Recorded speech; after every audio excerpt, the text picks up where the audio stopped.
Kinshasa na biso, réalité ya banaki, réalité ya banaki, réalité ya banakino. Bon début de la semaine, na fidèle Nyon ce magazine Kinshasa na biso o ezala la te pour nous informer bino, mais que la vraie réalité à Kinshasa.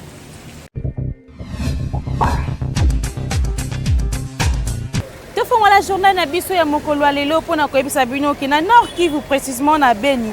FARDC babomi 14 rebelles ya ADF oyo bazalaki kotia désordre côté wana commentaire ya Nathan Siata. Bakomba ya makasi et opposaki ba forces armées ya République démocratique du Congo FARDC na ba présumé rebelle ADF na secteur ya Rwenzori na territoire ya Beni na province ya Nord Kivu. Plus de 48 heures mokoka ba armes lourdes pe légères et bandaki ko beta makasi na contrée oyo. Parti yango ezalaki occupé na ba assaillants. Ba premières informations aux ezalaki recueilli na bande konabiso ya élection-net.com balobi te bilan provisoire ezalaki ya 14 présumés combattants oyo bazalaki neutralisés. Contacté na bande konabiso ya électon-net.com, commandant des opérations Sokola 1, général Peter Sirimwami a confirmé information sans pourtant couper sa plus de détails. Na tomoko ya esengo a soutenaki que porte-parole ya ba opération Sokola 1 na tâche na bango oyo basala katango nyonso bako communiquer sur ba sujet na ba air oyo ezali koya. Kasi avant exploit oyo ya FARDC, porte-parole ya ba opération Sokola 1, lieutenant Anthony Mwalochai alobaki pe que ba FARDC ba landaki ba assaillant oyo ba atakaki Kasusu. Il y a une semaine, moko ya ba officier ya armée a indiqué que 5 combattants ADF bazalaki neutralisés na parc national ya Virunga.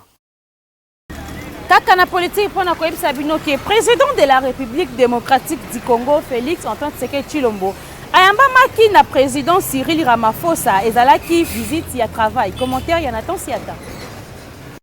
Président de la République démocratique du Congo Félix Antoine Tshisekedi Tshilombo ayambamaki na homologue na ye sud-africain Cyril Ramaphosa na résidence Malamba Ndofu na Afrique du Sud. Ezalaki bongo présidence sud-africaine nde et dévoilaki information oyo mokolo ya samedi 19 décembre 2020 via Twitter. Na kondimela source oyo, rencontre oyo et s'inscrire na cadre ya visite moko de travail. Deux chefs d'État ba échangeaki notamment sur développement na niveau régional. D'après même source, Félix Tshisekedi na Cyril Ramaphosa lisusu ba évokaki ba question oyo ezali ko toucher continent africain na contexte ya Union africaine. Lisusu, présidence sud-africaine, est précisé que visite Oyo et petit occasion a deux personnalités va réfléchir sur les moyens ya ko faire progresser agenda 2063 na Oyo et tali développement ya Union africaine mais lisusu ko renforcer coopération stratégique entre deux pays. Pour un rappel, ezali na février o ezali koya nde Félix Tshisekedi a ko succédé na Cyril Ramaphosa na tête ya Union africaine pour na mandat moko ya inane. Kinshasa et l'équipe partout. Après 15 ans, République démocratique du Congo et Fongoli consulat général na Dakla na Maroc. Commentaire ya Nathan Siata. République démocratique du Congo a Fongola ki mokolo ya samedi 19 décembre consulat moko général na Dakla. Ezali ville moko située na Sahara occidental, ezali na 1200 km na Agadir na Maroc. Ministre des Affaires étrangères ya République démocratique du Congo Marie Tumbanzeza na Nasser Bourita ya Royaume Chérifin nde ba président ki cérémonie inaugurale oyo. D'après Nasser Bourita, ouverture ya consulat oyo ya République démocratique du Congo na Dakla ezali événement moko majeur en raison ya importance ya mboka oyo pe ya ba responsabilité na ye oyo azali kozwa na kati ya Union africaine oyo ako assurer présidence na yango à partir ya année prochaine na mois de janvier.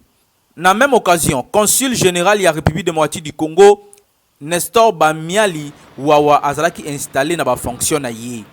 Ezali 9e représentation diplomatique ou ezali inauguré na même ville wana en moins d'une année. Depuis début année oyo bandaki, ville ya Dakla a connaître forte dynamique diplomatique na ba inauguration ya consulat ndeti ya Gambie, ya Guinée, ya République de Djibouti, ya République du Libéria, ya Burkina Faso, ya République de Guinée-Bissau. Il y a République de Guinée équatoriale. En plus, il y a République d'Haïti, où ils sont le premier pays non arabe pe non africaine ya kofongola moko ya ba consulat na bango na Sahara marocain.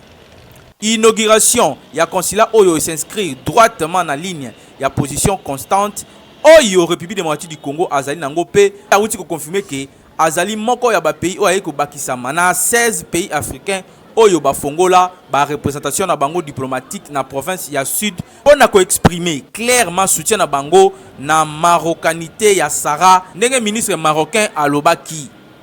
Depuis 15 ans déjà yango yo ville oyo ezalaka wana pe ezalaka trop visité par Pezali, la ville la plus visitée dans le monde par rapport à ba tout touristique na Pezali classé depuis 2014 na tête ya ba spot ya sport nautique na échelle mondiale. Kinshasa et l'équipe partout.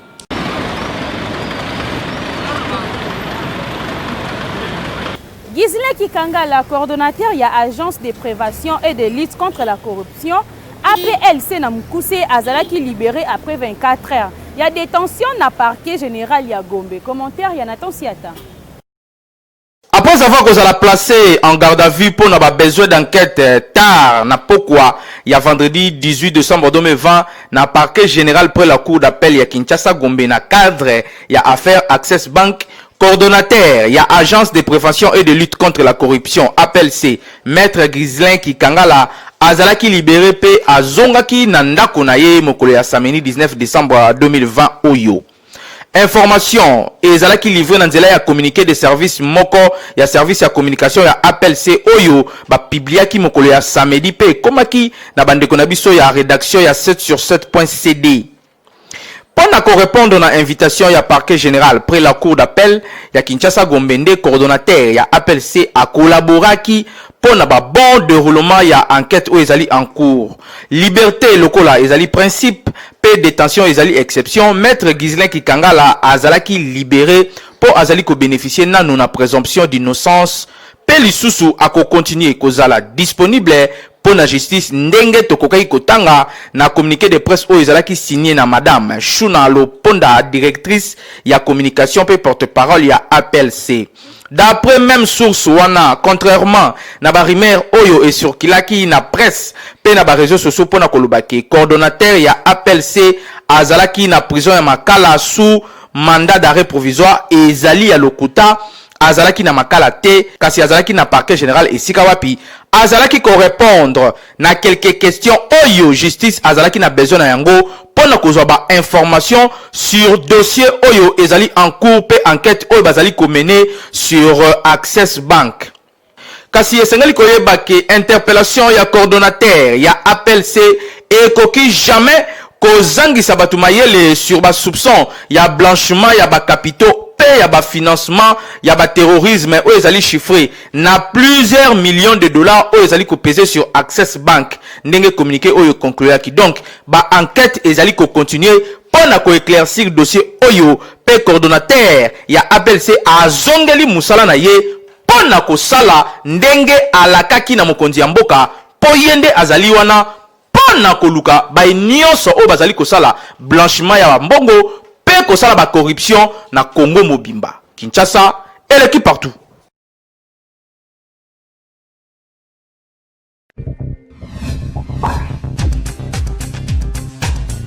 Coaching na lingala ezali bongo programme ya sika oye pona ko sasa mtu nyonso pona ko yeba ko sala business pe développement personnel. Pona ko landa yango bo s'abonner kaka gratuitement na chaîne YouTube Jim Kendile Coach.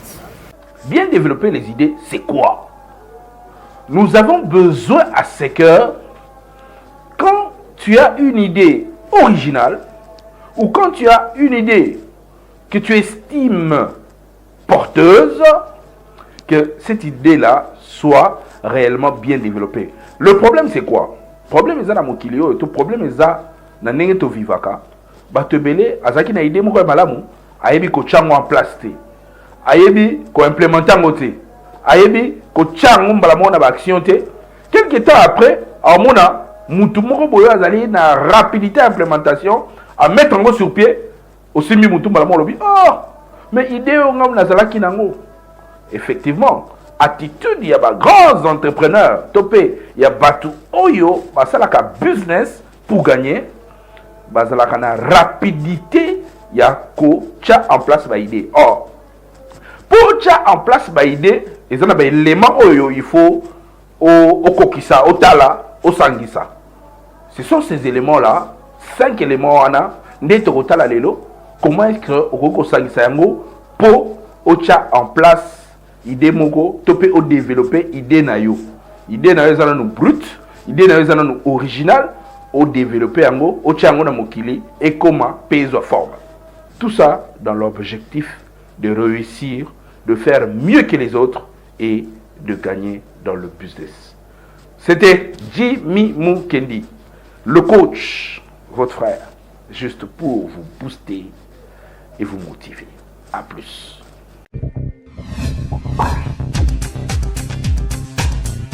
Betesco a-t-il un marché 3 produits à qualité supérieure, flocons, café, natenoki. Beltesco musungi ya mboka frappe encore kaka ndenge amesana kosalela bino ba produit ya qualité supérieure.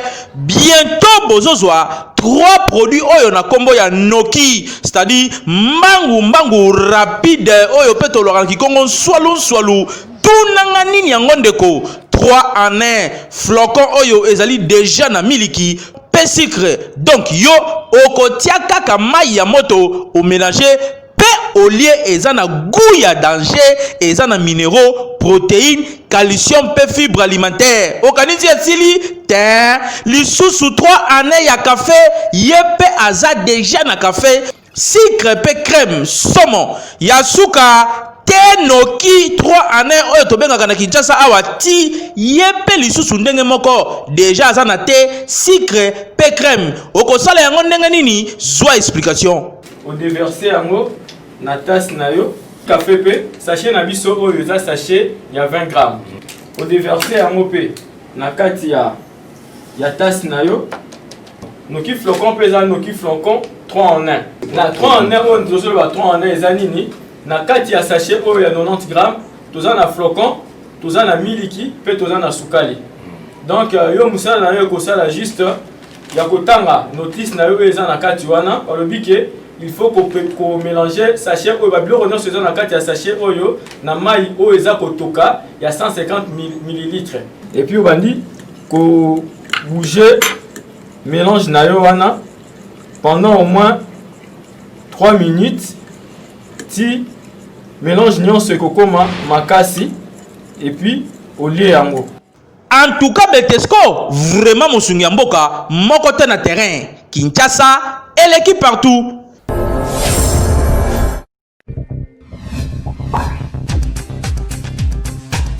Tokitaki na terrain kotuna na population soki eza malamu to mabe kondima kobala mwasi oyo aza na zemi ya mobali mususu. Reportage ya Hervé Zaka. Bagarso mingi bandimaka kobala basi oyo bazali na bazemi ya batu mususu. Ayebi bien que mwasi azolinga abala aza na ye na zemi ya mutu. Kasi andimi kobala kaka bongo sans kokipe oyo ekoki kokoma pona likambu yango. Ata ba loginga esimbada. Zida zemi na zemi oyo ngato ya mususu. Na bale. Musi viti ngana bota katitoni. Mudaza na zemi bena mudu mususu. Sika soko ngokan. Osonga na bale yo. Asongo kan. Bonga na ngendi mobala. Siko to akine ndako moko ba sente to ne to na kuti na zemi na bale. Te. Ata ba lingi mingi na osa ata bongo. Ya busoba même famille ba boyo. Si on a coupé ça bon, na ko so pe bon te menga o tu bon de question ba tula to nene. Woni so ndeko tula. On a bi mbala tula te mais on se ko ba tuli. On nene yo kuti na zemi, ne la se na zemi mbalne. Ko zemi ya molimo di, on a komi ye Maria. C'est que eza kolo non. Na ko se na pe so bon, so mda sa bon yiba se règle na vie.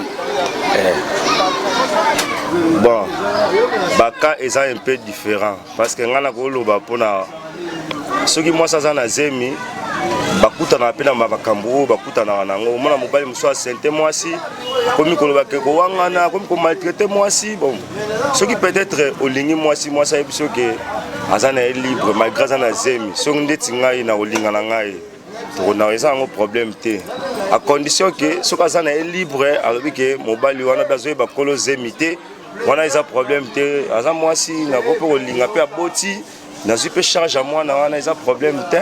Bon nakoki bon nakoloba boye eza baka par baka parce que bandeko na biso mpe basi baza makambo ebele oyo bakutanaka nango na vie.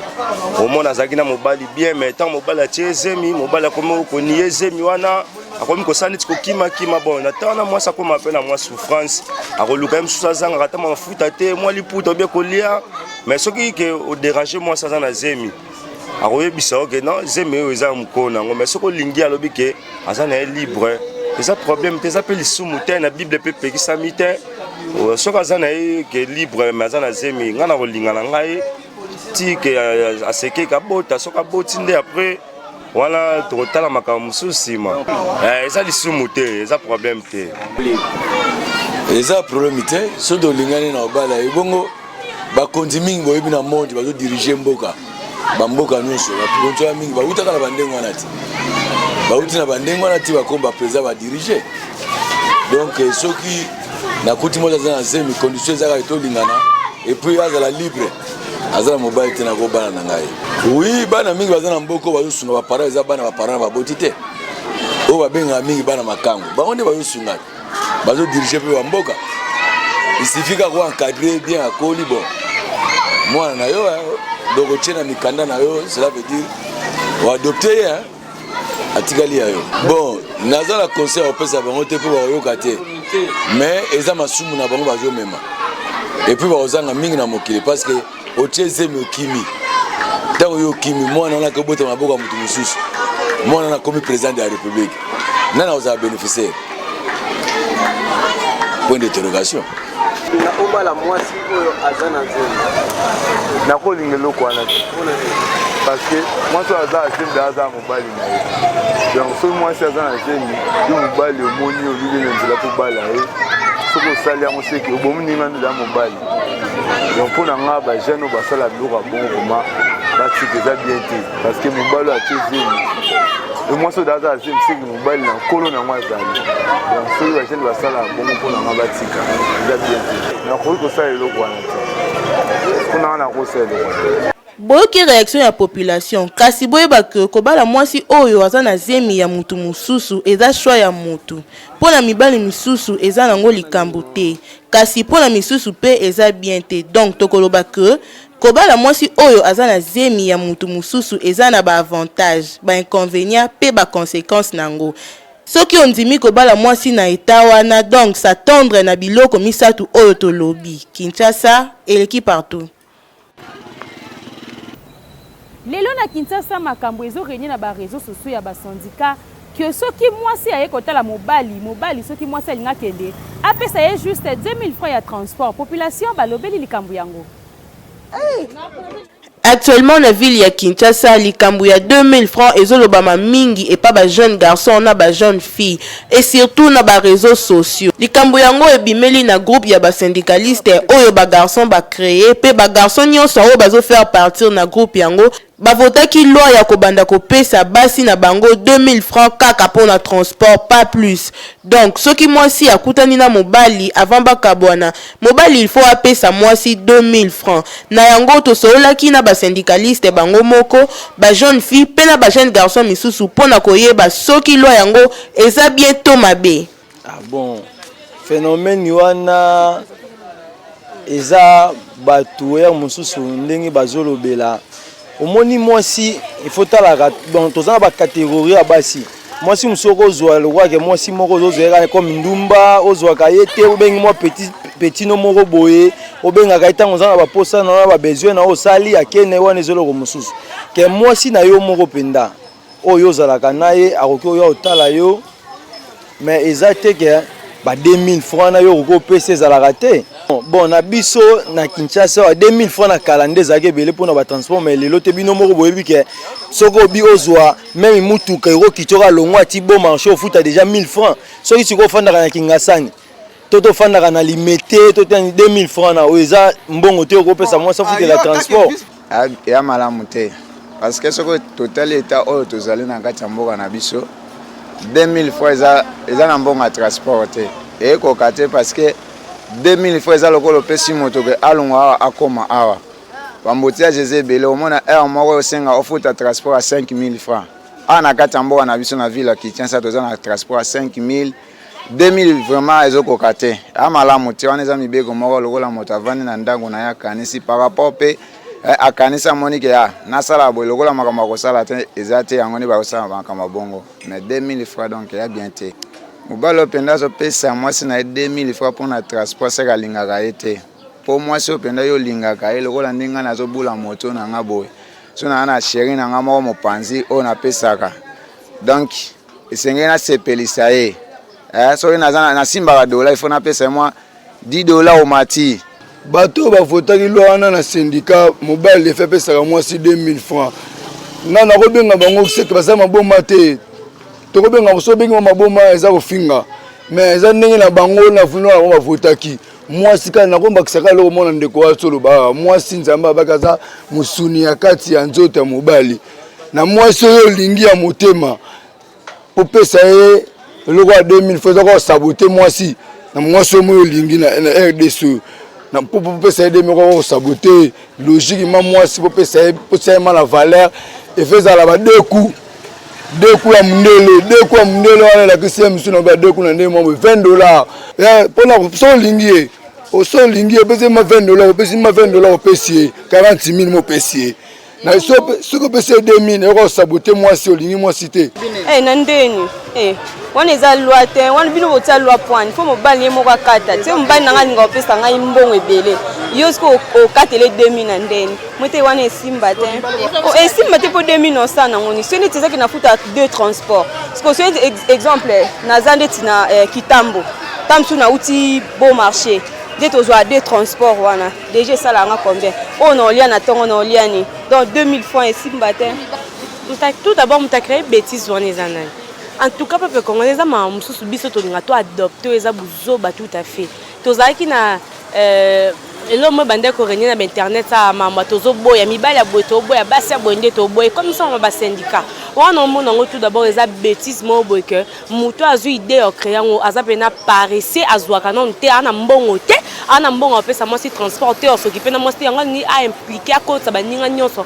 na bêtise ne wana papa ata yo moko moi si so yo talo supposons mbalo vana na chango moi ça uta kitambo opc 2000 francs transport na ba mbouteillage comme na non ndeni ndeti nga pena keta la madre le karma bona yo talo pesa nga 2000 francs 2000 francs même pas mbongo parfait non donc habité 2000 francs na ya 1 giga so na tina journée so na mbongo tina te 1 giga 2000 francs lo côté surtout moi so wanga na go bua ke na go passo na mpe na mission na sali pe infraction ba kanyo ndeti ba mbala bongo ba mbala mo be bakabate bazwa te ba lokolo kilo bazozo ba benga bon ba pede ba benga bon ba mbala lokolo kilo bazwa te donc mbala nde bakabaka te o to boya ka wana nde ba ye na idéologie mo be ya 2000 francs transport soit disant bas sendi fouanti so basendi biro na bino zana wapi po biso basi to ya to sala bino ma marche bo comprendre so biso basi to créer idéologie bino pena bo vivre nde bozana bo tika ba buzo ba pampa bo lexa batan so mon kono na mbongo te papa vanda na ko linga no te tika mbalo bazwa ka balinga basi c'est tout d'ailleurs so ku bona ba mbongo te bo créer le biso te ba 2000 francs ba 200 bo 2000 francs même pas mbongo sous-tata ya sous-vêtement oya moi sine ko kité donc bo zwango bo ke melango ba gene na bino ba lotoko ba diamba na bino ba moins cher quand de bo même so ba idéologie buzo ba te syndicat on nga okuta na nzela nanga ala pa bo kangelongo bino ba syndicat fuanti bo tala on okuta na e ala pa la plupart ya ba garçon bazo sepela na loi yango te pe ba fille ba lobi loi yango eza na sens te pe eza buzoba tokoloba que ba syndicaliste ba meka nanu ko revoir loi na bango ba kota lisusu ba réunion pe ba trouver ba compromis ya malamu po mwasi ba chosifia kayete ça y est mbongo ya bien soki ozanango et non ba 2000 francs wana eza ko diminuer valeur ya mwasi Kinshasa et qui partout.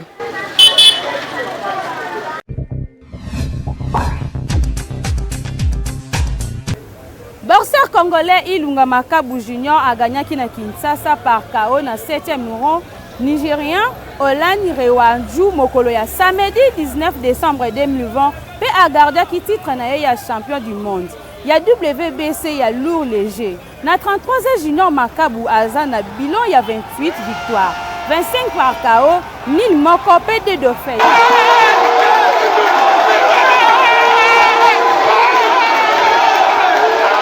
Na compte ya Confédération africaine de football, DSMP ekokuta na Angola na équipe ya Bravos Domakis PTP Mazembe Azana Gabon pour na na équipe de Boueguidi pour na compte ya premier tour aller ya Ligue des Champions.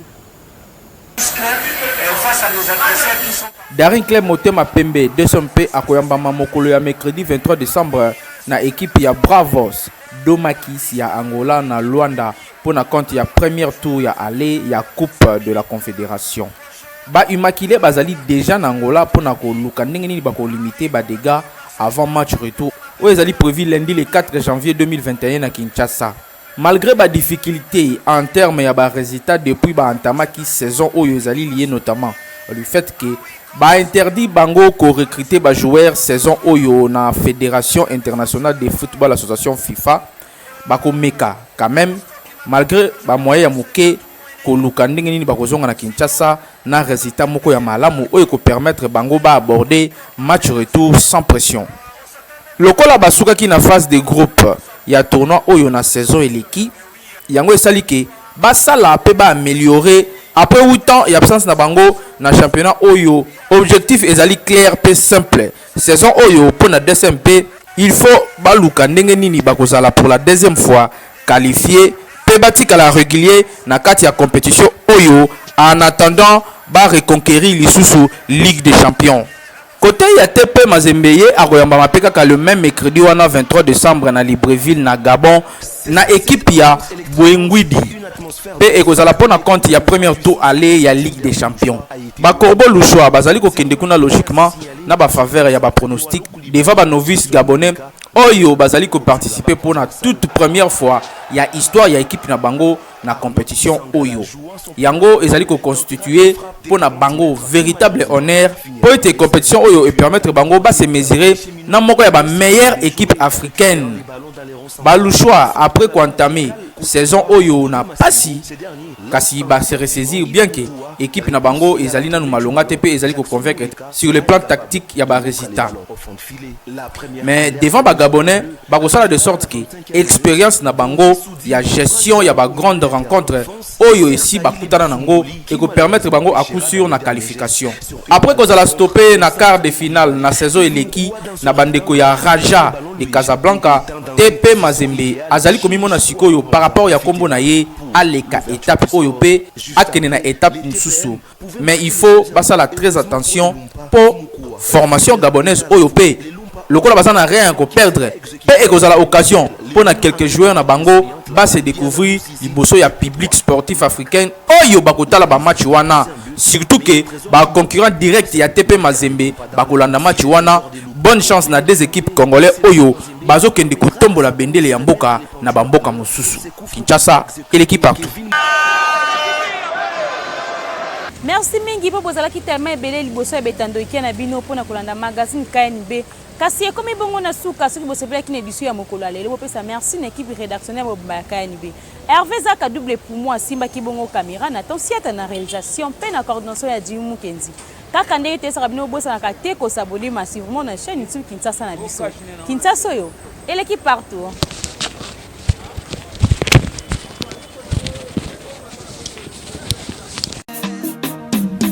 Magazine,